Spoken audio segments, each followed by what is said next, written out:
माँ बाप के कर्मों का फल पुत्र को भोगना पड़ता है। यह एक पुरानी मान्यता है जो भारतीय संस्कृति और समाज में गहरे जड़ें जमा चुकी है। यह विचारधारा कई धार्मिक ग्रंथों और लोक कथाओं में पाई जाती है। इसका आधार यह है कि एक व्यक्ति के कर्म न केवल उसकी स्वयं की जिंदगी को प्रभावित करते हैं कि उसके वंशजों पर भी उनका प्रभाव पड़ता है। भारतीय धार्मिक ग्रंथों में यह विचारधारा प्रमुखता से पाई जाती है। भगवद गीता, महाभारत और रामायण जैसे प्रमुख ग्रंथों में कर्म के सिद्धांत को विस्तार से समझाया गया है। भगवद गीता में भगवान कृष्ण अर्जुन को बताते हैं कि कर्म का फल अवश्य मिलता है, वह अच्छा हो या बुरा। यह कर्म फल केवल व्यक्ति को ही नहीं बल्कि उसके परिवार और वंशजों को भी प्रभावित करता है। भारतीय समाज में यह मान्यता व्यापक रूप से स्वीकृत है कि माता पिता के कर्मों का प्रभाव उनके बच्चों पर पड़ता है।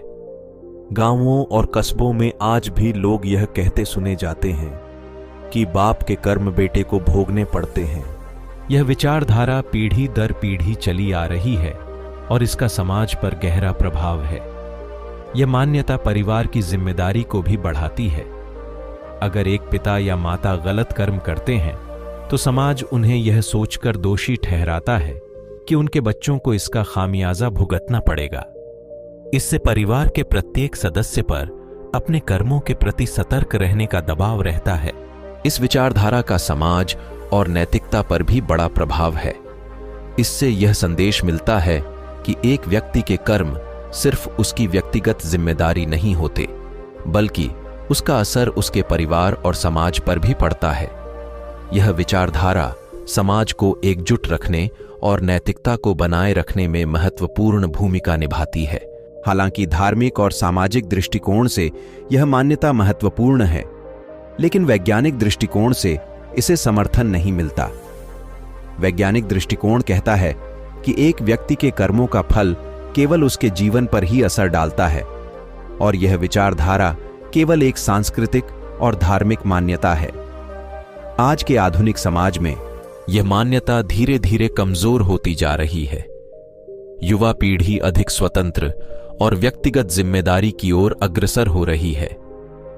वे अपने कर्मों का फल स्वयं भुगतने के पक्ष में हैं और अपने माता पिता के कर्मों के लिए जिम्मेदार नहीं माने जाना चाहते। माँ बाप के अच्छे बुरे कर्मों का फल पुत्र को भोगना पड़ता है।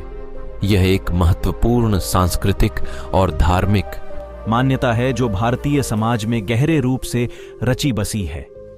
यह विचारधारा पारिवारिक जिम्मेदारी, नैतिकता और सामाजिक एकता को बढ़ावा देती है। हालांकि वैज्ञानिक दृष्टिकोण से इसे समर्थन नहीं मिलता और आधुनिक समाज में यह मान्यता कमजोर होती जा रही है।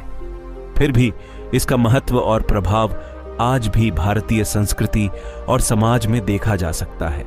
यह मान्यता हमें यह याद दिलाती है कि हमारे कर्म न केवल हमें बल्कि हमारे परिवार और समाज को भी प्रभावित करते हैं और हमें अपने कर्मों के प्रति हमेशा सचेत रहना चाहिए।